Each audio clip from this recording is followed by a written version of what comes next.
जो voter list में नाम था ना, इसीलिए बोल रहा है कि हमसे नहीं हो पाएगा। क्यों? अब पता नहीं। तो आपका नाम इसमें आया था इस वोटर लिस्ट में? नहीं। तो ये 3 महीने पहले जो सर्वे किया गया था उसी सर्वे की बात है? हाँ। और इसके पहले वोटर लिस्ट में नाम तो नहीं था? 18 साल नहीं के था, आप नहीं नए था। वोटर हैं। ठीक है। आपने नाम लिखवाया था?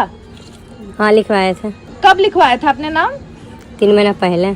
और उसके बाद अभी चेक कब किया? चेक 2 दिन पहले करे हैं। अच्छा, तो ये कहाँ पे चेक किया आपने? नाम नहीं है? ये भोदेपुर ये अम्बेडकर चौक में यहीं पे करे हैं।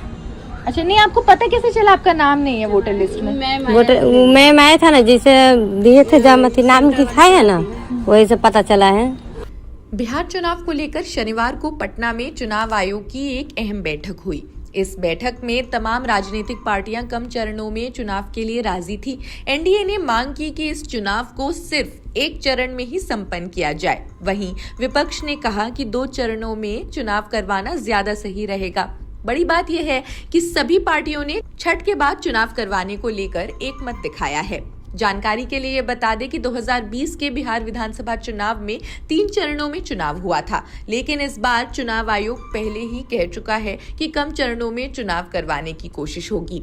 इसी कड़ी में बिहार दौरे के दूसरे दिन चुनाव आयुक्त ज्ञानेश कुमार, सुखबीर सिंह संधू और विवेक जोशी ने 12 राजनीतिक दलों के साथ एक महत्वपूर्ण बैठक की। एक जारी बयान में चुनाव आयोग ने कहा कि पार्टियों ने मांग की है बिहार में चुनाव छठ के बाद होना चाहिए, जिससे वोट प्रतिशत बढ़ सके।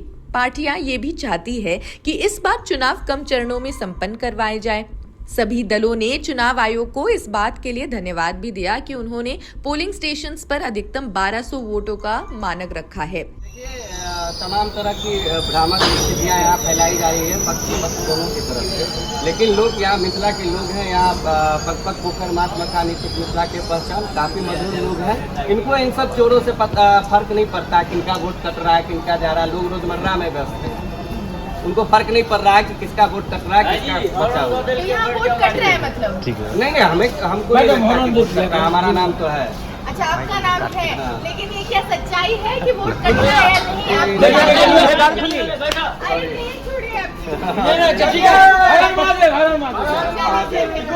एक जारी बयान में चुनाव आयोग ने कहा, पार्टियों ने मांग की है कि बिहार में चुनाव छठ के बाद होनी चाहिए।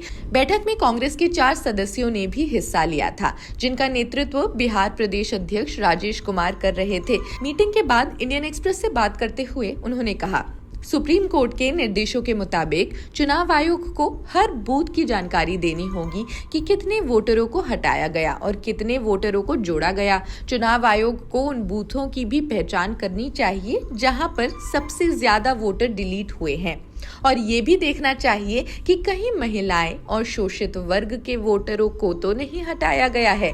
इसके अलावा कांग्रेस ने ये भी मांग की है कि वोट प्रतिशत समय समय पर अपडेट किया जाना चाहिए और इसमें इलेक्ट्रॉनिक डिवाइस का इस्तेमाल होना चाहिए, जिससे बिना किसी कारण के या अचानक से वोटिंग प्रतिशत में इजाफा न दिखाई दे।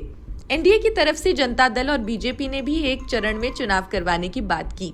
जनता दल ने तो ये भी अपील की कि पार्लियामेंट्री फोर्सेस को भी सभी बूथों पर तैनात किया जाए। बिहार विधानसभा चुनाव को लेकर आज सोमवार को तारीखों का ऐलान होने जा रहा है। पिछले कुछ दिनों में चुनाव आयोग ने तमाम पार्टियों के साथ, अधिकारियों के साथ, पुलिस बलों के साथ बैठक की। पिछला विधानसभा चुनाव वर्ष 2020 के इन्हीं महीनों में संपन्न हुआ था। पिछले विधानसभा चुनाव में राष्ट्रीय जनतांत्रिक गठबंधन यानी एनडीए ने सत्ता हासिल की और नीतीश कुमार मुख्यमंत्री बन गए।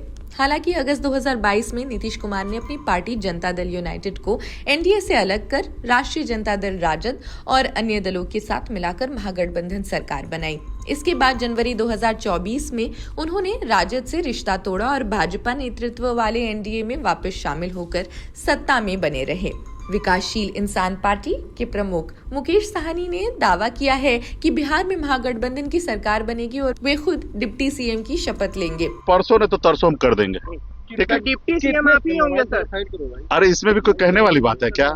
शुभ शुभ बोलो यार, हम हैं, सरकार बनाएंगे, डिप्टी सीएम बनेंगे। ठीक है। वहीं भाजपा प्रदेश अध्यक्ष दिलीप जायसवाल ने कहा, जनता को जो चाहिए वो एनडीए सरकार ने किया है। क्या विपक्ष अब विकास के नाम पर वोट नहीं चाहती है? जनता जितना चाहती थी उसे दुगना क्रियान्वित करने का काम किया। एनडीए गठबंधन की मांग है कि एक ही चरण में चुनाव संपन्न होने चाहिए। वहीं महागठबंधन की मांग है कि 2 चरणों में विधानसभा चुनाव करवाए जाए।